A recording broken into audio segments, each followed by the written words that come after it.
जय हिंद राष्ट्रबंधुओं। डॉक्टर कुमावत, जयपुर राजस्थान से। आज से 2 साल पहले जब एक तरह से मनोवैज्ञानिक विश्व युद्ध की शुरुआत चाइना से कोरोना के रूप में हुई और पूरे विश्व समुदाय में एक तरह से महामारी का तहलका मचा दिया।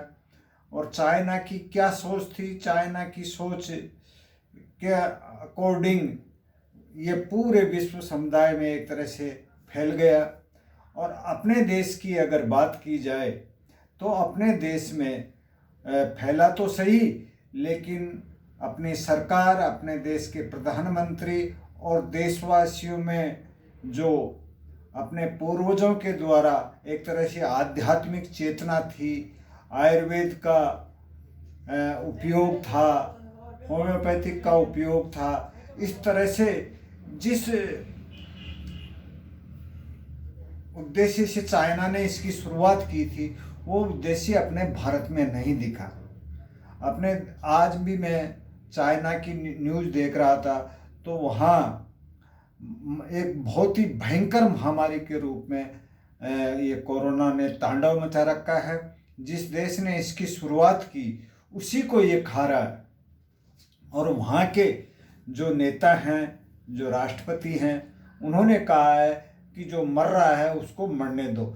ऐसी अगर किसी भी देश का राष्ट्रपति या कोई भी देश का लीडर अगर ऐसी बातें कहे तो देश का मनोबल टूट जाता है। और मनोबल अगर टूट गया तो ये मान के चलो सब कुछ टूट गया। अपने देश में माननीय पीएम मोदी जी ने हर तरह से देशवासियों का उत्साह बढ़ाया। और जैसे चाहे विपक्ष ने कितना ही इस चीज़ का विरोध किया हो, लेकिन उन्होंने हर देशवासी के मनोबल का हर तरह से बढ़ाने का काम किया।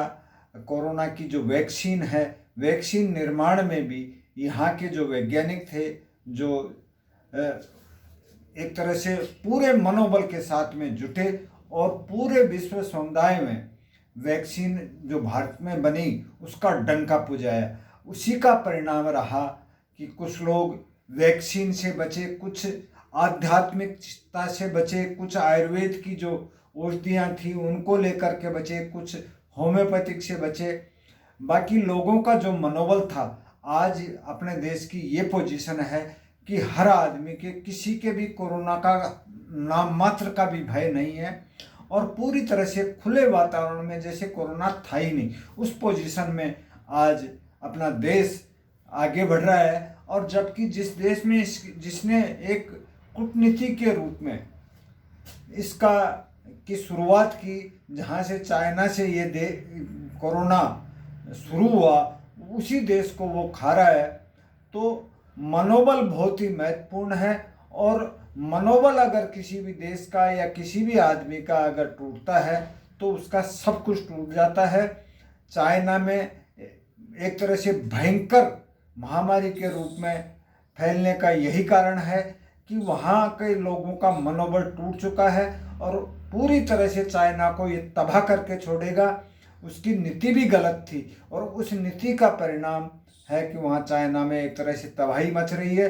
तो अपने देश में भी लोग मनोबल तोड़ने का प्रयास कर सकते हैं आने वाले समय में, क्योंकि फरवरी मार्च के महीने में जो मौसम का बदलाव होता है, कुछ फसलों का जो विकर्णीय प्रभाव है जो एक तरह से ज़्यादा बढ़ जाता है, फसल के जो परागकण हैं वो भी वायुमंडल में ज़्यादा हो जाते हैं। इसके कारण से जुकाम के रूप में ये ज़्यादा लोगों में देखा जाता है। तो उससे घबराएं नहीं। अपने देश की जो वैक्सीन है लगभग सभी लोगों के लग चुकी है। और अगर नहीं भी लगी है तो वो लोग भी आयुर्वेद के माध्यम से, होम्योपैथिक के माध्यम से अपना जो इम्यूनिटी पावर है उसको इतना सुदृढ़ कर चुके हैं कि कोरोना उनके ऊपर एक तरह से शरीर में आ भी जाए तो निष्प्रभावी रहेगा, कोई तरह का नुकसान नहीं करेगा। तो आप अपने आप को एक तरह से सुदृढ़ माने। अपने देश में इस महामारी का कोई फर्क नहीं पड़ेगा। जय हिंद, जय भारत।